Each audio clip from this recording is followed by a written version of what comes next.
I know y'all don't want to hear this. I know y'all don't want to hear this. Trust me. I don't want to hear it neither. But the pick just might not be what you want.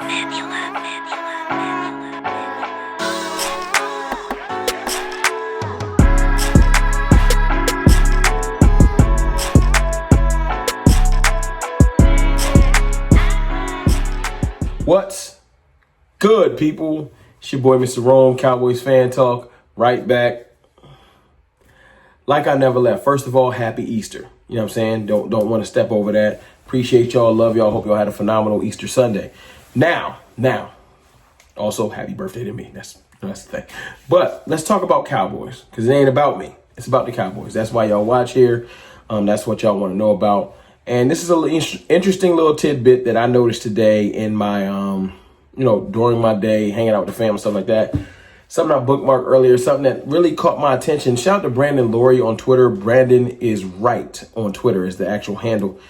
He had a post that he had put up, and it was shouting out Dane Bugler. And I want y'all to know this, man. We all want weapons. I want a receiver, running back. I don't care. I would love Ashton Genty. He's at the top of the list. I would also love Ted McMillan. I've grown to love Matthew Golden. I like Luther Burden. I would be okay with Emeka Ibuka. I would be ecstatic with Omarion Hampton. There are players, weapons, that I've grown to be like, I would love to add him. I feel like we can do something with him. Those type of things. First round picks, right? I almost, with all of the offseason signings in the offensive line, from I think it's Robert Jones. We also signed Sadiqa Charles. We recently signed another offensive lineman. I forgot his exact name from the Bengals. Long story short, we've been signing linemen like crazy. We have like 14 linemen on the roster. We're not going to keep that many, so about 4 or 5 of them is going to get kicked off off the island. But my point is, I feel like the Cowboys are trying to figure out who can play guard and who can't. And I kind of have moved on from the thought process of we're going to take an offensive lineman, because I just couldn't fathom it.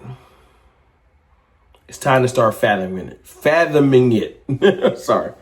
It's really time to take it seriously. Shout out to my brother Vosh Lombardi. Shout out to Lou's Takes. Shout out to Boss Cowboy. People that really have been leading the charge on we need a lineman. And I ain't wanted to hear it. I'm going to be 100. I still don't want to hear it. I want a weapon. I ain't flip-flopping. For anybody in the comments going to say, no, Rome, you trying to flip-flop. No, I want all of those weapons I named. But I can't ignore facts. And I'm not going to sugarcoat or feed y'all fairy tales and fairy dust and have y'all pissed on Thursday, because I'm not going to do that. I'm going to be real with y'all. So be prepared. I want a weapon. I feel like everything is aligned for a weapon. I feel like there's options on the board for a weapon. I feel like where we're picking at, a weapon should be available. I feel like everything is lined up. And there's still a story out from somebody that's connected to people in the Star, because I'm not. I got some connections, but not in the Star on the regular. You know what I'm saying? Just a couple connections. We all right. You know what I'm saying? But long story short, let me read this post. I'm going to put it on the screen. Let me read the post. In a move the sticks pre-draft conference call. This ain't even like news. This is more so just like little tidbits. He was asked about the Cowboys, and move the sticks is Dane Bugler.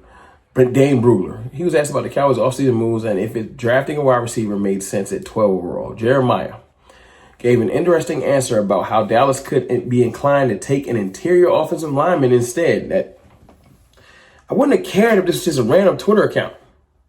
But it's Dane Bugler, and I know he got connection with the Cowboys. Do your research. He's connected there. I think they need to upgrade that receiver room for sure. I don't even like how he described it all calm. I mean, they need to upgrade the receiver room for sure, but I don't even like that. The expectation, though, in talking to folks around the league in regards to the Cowboys is they've done a lot of work on the interior offensive line. We have. We've done a lot of work, period, on the offensive line. We're not ignoring it. Just because we have put a lot of premium draft picks to it, but that's neither here nor there. I think they said the other day at the press conference they would be more likely. I don't know if it was Steven. See, I like this little tidbits, because he's highlighting the difference. I think Jerry would like a weapon. He's showing Ashton Genty championship belts. He's calling Matthew Golden's mom. I don't know what he did with Ted McMillan, but I'm sure it was something great. And then you got Steven. He said, I'm not sure if it's Steven, but somebody in that press conference said they would be more likely to trade back than trade up. Steven. Right? Which when I hear that, when I hear they've done a lot of work on interior offensive linemen, I'm hearing they want to trade back. So my mind is like, the Cowboys are like, we can trade back, right? We can get an offensive lineman. We get an extra 4th round pick. We can get our weapons too. And you know what? If it works out like that, I'll shut up. I'll shut up. But I'm not excited about this.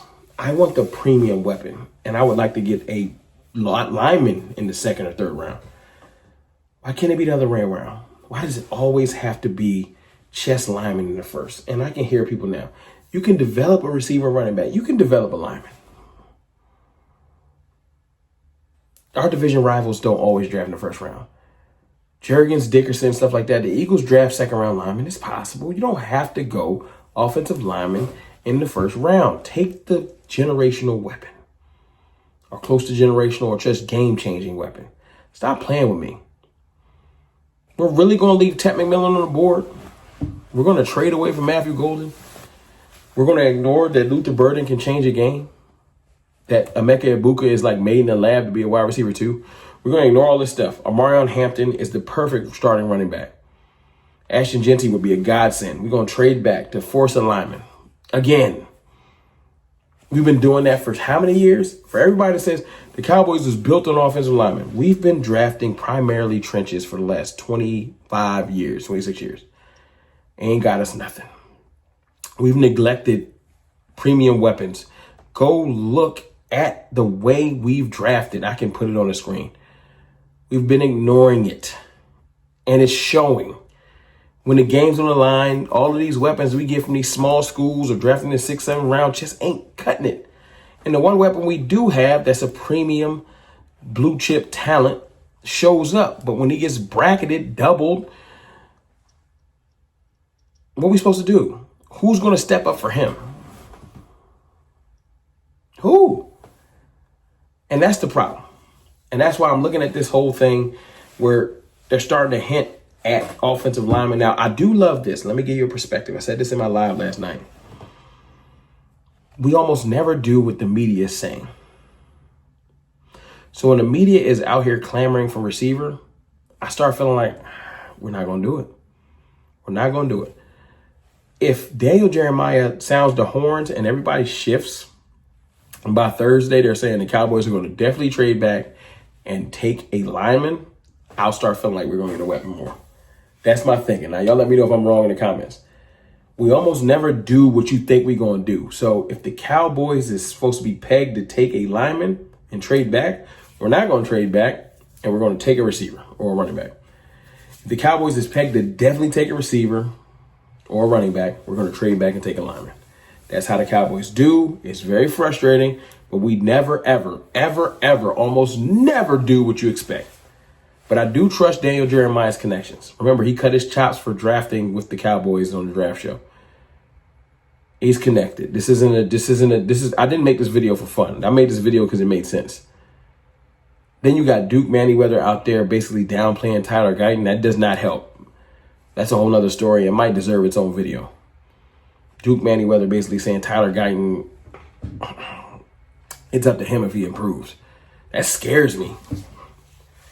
That scares me. Now, I don't know if that's spite. I don't know if it's because Duke is mad because Tyler's not working with him directly. Remember, we got Clayton Adams, we got Connor Riley, we got our own coaches that cut their chops in teaching offensive line. They might not be working with Duke closely, and he might not be happy about it. I don't know. Dig deeper in that story. It might deserve a whole video. But right now, things are starting to point towards offensive line, and I'm not happy because I want weapons. I want to load the clip. I'm tired of playing. But I'm going to get back happy because it is my birthday. I know it's super late for this video, but the content comes when it comes. I love y'all. I appreciate y'all. It's draft week. Let's get back to work. I'll holla.